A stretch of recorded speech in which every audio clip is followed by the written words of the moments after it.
Good evening, everyone. Welcome to the special Transportation and Parking Commission meeting for Monday, July 24th, 2023. My name is Shauna Bonston, and I'm the chairperson for the Glendale Transportation and Parking Commission. Greetings all. For public comments and questions during the meeting, please do call 818-937-8100, and city staff will be submitting these questions and comments in real time to the appropriate person during the meeting. With that, I am calling this meeting to order. It is 6:03 p.m. Pacific Standard Time in the United States. May we have roll call? I'll take roll call. Commissioner Avagian will be participating remotely from the Yerevan Ride office located at 51 Orbeli Street in Yerevan, Armenia. Chairperson Bonstein. Present. Commissioner Lester. Here. Commissioner Amirian. Here. Commissioner Ordubegian. Here. Commissioner Avagian. Present. Thank you. What is the next item on the agenda, please? Item 1B, flag salute.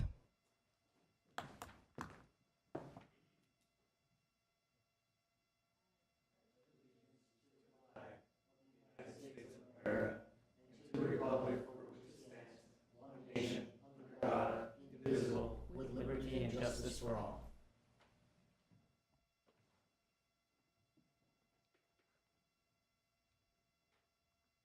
What is the next item on the agenda, please? Item 2, posting of the agenda. The agenda for the Monday, July 24, 2023 regular meeting of the Glendale Transportation and Parking Commission was posted by July 21, 2023 before 5 p.m. on the bulletin board outside of City Hall. The agenda was also posted by Commissioner Avagian in Yerevan, Armenia, outside of the Yerevan Ride office entrance located at 51 Orbeli Street. Thank you. What is the next item on the agenda? Item 3, approval of minutes. Approval of minutes for the regular Transportation and Parking Commission meeting of June 26, 2023. I have reviewed them. If there are no comments and questions, do I have a motion approving the minutes of June 26, 2023 meeting? Sure, I'll make a motion. I'll second it. I'll take roll call. Chairperson Bonstein. Yes? Commissioner Lester. Yes. Commissioner Ordubegian. Yes. Commissioner Avagian. Yes. Commissioner Amirian. Yes. Thank you. What is the next item on the agenda? Item 4, presentations. There are no presentations for this meeting. Very well. What is the next item, please? Item 5, consent items. We do not have any consent items at this time. And the next item on the agenda? Item 6, action items, revisions to the neighborhood traffic calming program.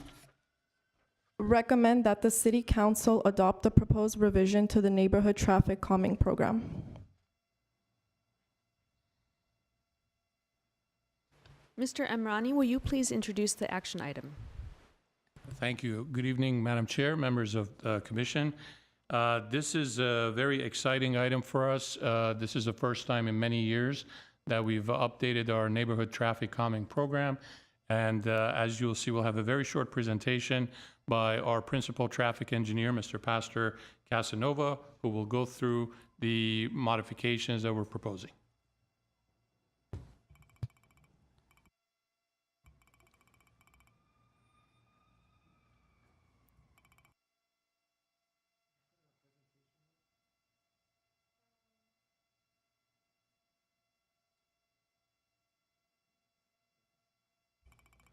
Thank you, Mr. Imrani. Chairperson Bonstein and members of the Commission, today Public Works will be presenting a few slides regarding the recommended revisions to the Neighborhood Traffic Calming Program. The program itself dates back to 1996 when it was initially approved and adopted by the City Council. Revisions were made in 2004, then in 2018, that included the reduction of daily traffic volume criteria and incorporated special considerations for schools and park zones. Today, staff is here to outline recommended new revisions to the neighborhood traffic calming program that include adding always stop controls in the program's traffic calming measures toolkit. These new revisions address concerns and requests from the community as a whole and the City Council to develop a more flexible approach in the approval and application of always stop controls in the city. Public Works staff conducted detailed research and review of state of California standards outlined in the California MUTCD, or Manual on Uniform Traffic Control Devices, as well as practices used in localities. The findings of this research identified that there is flexibility to use engineering judgment to modify the traffic control right-of-way assignments at intersections by way of use of stop sign controls and target reduction in accidents, prioritize pedestrians, and bicycle safety. Other cities and locality has used successfully such a policy with the addition of always stop controls and supplement the already listed other California standards in the California MUTCD. Staff have reviewed these policies both in the California MUTCD as well as applications by other local cities and confirmed that they are based on sound engineering judgment. Implementation has been observed that effectively by use of these policies that they improve safety, calm traffic by assigning additional right-of-way at the intersections, particularly on streets that are local streets and collector streets that have demonstrated patterns of excessive speeds. This is a list of 9 criteria used by the City of Los Angeles for evaluation of always stop controls. These criteria and policies are proposed to be incorporated into the Glendale Neighborhood Traffic Calming Program. These policies allow for additional engineering judgment to be used and allow more flexibility in the approval of always stop controls on local and collector streets. Staff understands that there's a need in the city for always stop controls and is looking to bridge the gap between the more stringent state of California guidelines and the needs of the community to prioritize pedestrians and bicyclists and other vulnerable roadway users. This policy has been successfully used by the City of Los Angeles and is a good fit for the traffic calming needs within the City of Glendale. While the listed criteria allows for more flexibility in the use of engineering judgment, streets will still have to meet other criteria within the neighborhood traffic calming program to assure that streets do not become overcluttered with stop signs. Examples of the additional flexibility in these policies include, for example, item number 1, the stop sign pattern, that allows for the consideration of the spacing between controlled intersections in the engineering study. Long spacing between controlled intersections on local and collector streets can be a contributing factor to excessive speeds. The new policy allows for the installation of always stop controls to reduce the unimpeded distance between the controlled intersections and improve safety on that corridor. A second example is item number 6 that provides consideration to special facilities that are known to generate high volumes of vulnerable roadway users such as schools, parks, libraries, senior centers, and hospitals, to name a few. Always stop controls can be considered for intersections that are less than 1 block from the facility. Also noteworthy are that with the minimum volume criteria, that the traffic counts that are required for the California MUTCD require 8 hours, and that would be reduced to 6 in local and collector streets. And the collision history threshold criteria are also reduced to better align with the traffic calming goals in the neighborhood traffic calming program and increase that prioritization of pedestrians, bicycles, and neighborhood traffic safety. This is a list of the existing traffic calming measures already in the neighborhood traffic calming toolkit and the addition of always stop controls shown in red. Staff is here today to respectfully recommend that the Transportation and Parking Commission advise the City Council to approve and adopt the addition of always stop controls to the neighborhood traffic calming program policy in Glendale. And with that, that concludes the presentation, and I'd be glad to answer any questions you may have. Thank you very much. Are there questions that commissioners have? I have a question. I imagine when you considered these criteria, you probably had some intersections in Glendale in mind in terms of places where you might implement this. Do you have any examples where you could present to us how using these criteria would allow you to add stop sign in a specific intersection in Glendale? Yes, thank you, Commissioner Amirian. We do have streets in mind. We haven't conducted the studies yet, but a good example would be in the Adams Hill area on Adams Street. Adams Street is a 25-mile-per-hour street. There has been prior studies conducted. There's traffic calming measures that have been implemented, such as the 4-inch edge lines, speed radar signs, 25-mile-per-hour text on the roadway. Staff recently implemented a pilot program, traffic calming measure, that didn't work out. Speed humps are not allowed on that street because it's a emergency response route for the fire department. So that's where staff is really looking at other ways to be able to calm traffic. So potentially Adams Street, would be a good location. There's a long distance between the controlled intersections at Palmer and the next one upstream near the city of LA. And potentially in reviewing these guidelines, it may offer that opportunity for an intersection midstream to qualify and potentially address those issues of higher speed that we have and limited traffic calming measures. Thank you. And just, I know that you mentioned that you haven't begun the studies, but do you have an idea of how many intersections you're going to be considering adding always stops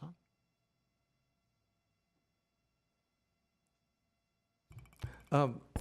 One thing to note is that, as mentioned in one of my slides, that we do want to make sure that we don't end up with stop signs cluttering all the streets, right? So this program is meant to fit into that area of traffic calming where we have specific needs. Again, a street that qualifies for traffic calming is on an emergency response route that may limit other traffic calming measures such as speed humps, and specifically has those patterns of excessive speed. So staff feels that it's really going to hone in on a special need and not necessarily, again, end up with all of the streets cluttered with stop signs. And it's also going to be focused on streets that qualify for traffic calming, which are local streets, community collectors, and neighborhood collectors. And just to add to that, Commissioner Amirian, this is, again, meant to fill in a niche because we have, prior to this, we had a high threshold, we still do before adoption of this. And when we did our due diligence with City of LA's program, we saw that there is an opportunity to fill in some of the gaps in specific areas. For example, Adams Hill that Mr. Casanova mentioned, we've been working on that, tried different things. We put rumble strips, we put the speed, well, we couldn't put speed humps because it's emergency route, but with rumble strips, we've even proposed an idea of a mini traffic circle over there to enable us to put the stop signs. But of course, that would take away some of the parking spots. So it would fit, if the study bears out the results, that would be a perfect location for that. But the idea is not to go back and look at every street throughout Glendale and see if this, we could retrofit it. It's on a case-by-case basis. Thank you. Sure. I have a question. So I guess I'll jump in. And I know that we also might have public comment in case anyone has called in. But we can get to that in a minute. We don't have any callers at the moment. We will continue with our questions. This is the program that we've seen often come by community members that kind of identify and put out a request. And we've seen it mostly with speed humps, if I recall. In fact, I can't think of another solution besides speed humps. So they seem like they're perhaps the most popular, or at least what we've seen lately. And it looks like this is adding, per your list, to a toolkit that already exists. I think I had raised previously, and I guess I maybe have some questions. I'm intrigued and by no means an expert on traffic safety, but as a planner, part of what we often are looking at when we're looking to reduce speeds or increase safety is the design of the city itself. And so sometimes, there might be a measure such as speed enforcement or stop signs or even speeding limits, but I think that doesn't always address the full, problem if you're not redesigning in some way what it means to speed. Like, so people speed because streets are wide and it feels safe to do so. And that, I guess one of my questions is, have you been looking at street trees, which I had understood some time ago would be an important toolkit item.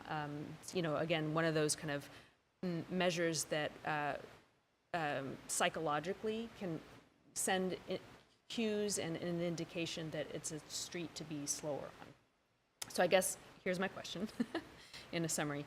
Have there been other considerations that look to design components or additions to the streets themselves, besides the stop sign, which I understand is before us today because that's come up as an option? Chairperson Bonstein, that's a very good question, and the answer is yes. We are looking at several different elements. For example, the pedestrian master plan that we adopted a couple years ago, we're implementing it. That document by itself calls out for a lot of increasing, for example, bump outs at intersections, adding striping. We've implemented roughly, there are 3 phases in there. We've implemented nearly 90% of phase 1, and we're at various stages on phase 2 and phase 3. So that's definitely in conjunction with this, because we all know that stop signs are not the end-all be-all solutions to speeding. And again, this is just one element in our toolkit.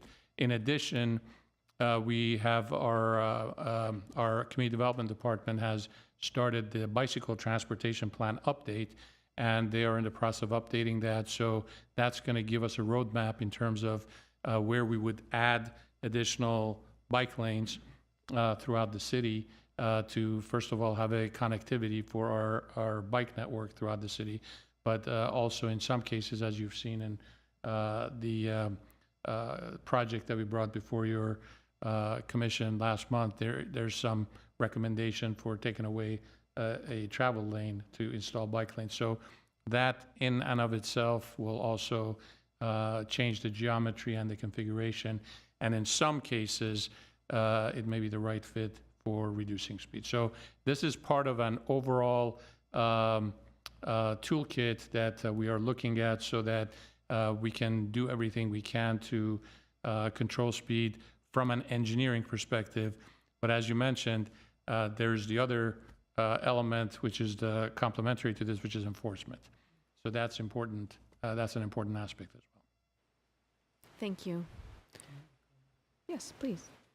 Yeah, as far as the stop sign goes, I do know their importance, and they do actually work. In North Glendale, City of Glendale, implemented 2 traffic signs on Honolulu and Ocean View Boulevard that they're the lighted ones. And both of those signs reduce the traffic tremendously. And one is on Ocean View Boulevard, and those are one of the signs that I pass by every day. And most of the accidents we had before that, it was then when we didn't have the signs. When the signs got placed in those 2 places, it created a lot of safety environments. And it flashes. I don't know if those signs are going to be one of those, or it's just going to be a regular sign. That's going to be my only questions or not. Those signs are they're very effective. So if you know, is it going to be just the regular signs or one of those lighted signs? I think you know which one I'm talking about, the solar lights that they have over there. So that's my only question. At this point, we're going to do the study, and probably to fit in with the rest of the stop signs in that area, probably be a regular stop sign. But we do put those flashing ones at high traffic areas, like downtown, or in this case, the Montrose area. So they do have an application for high traffic areas. Just real quick, I wanted to see if Commissioner Avagian has any comment or question from the distance. Thank you. I actually do not. I really like the idea. That area that was mentioned earlier, actually, I have lived there 17 years ago. So I'm very familiar with the traffic congestion, the speed issues and everything. And I really like the idea of having all-way stops implemented. And hopefully it just, compliance is going to be measured and then effectiveness is going to be measured too after the installation. And if there are any adjustments to be made, we'll be able to make the adjustments to have it to be more effective. Thank you. And finally, Commissioner Lester? I did ask for public comment, and it didn't sound like anyone was available or, I won't say interested. Everyone's interested. No one has called in. And so please go ahead. Sure, thank you. I don't have any questions. I just make the comment that, when I saw the agenda, I immediately thought of Adams Hill, because there was those various things that were tried, and it seemed like there was every tool but the right one for that particular case. And this seems like a very well thought out answer to that. I'm in favor too of allowing the city engineers to exercise their good judgment. This seems like it's empowering you to do that. So yeah, I'm in favor of this idea. Thank you. Excellent. With that, is there a motion to recommend the City Council adopt the proposed revision to the Neighborhood Traffic Calming Program? I'll make a motion to adopt the calming proposal. Excellent. Can I have a second? Sure, I'll second that. Roll call, please. Chairperson Bonstein, Yes. Commissioner Lester, Yes. Commissioner Avagian, Yes. Commissioner Ordubegyan, Yes. Commissioner Amirian. Yes. Thank you.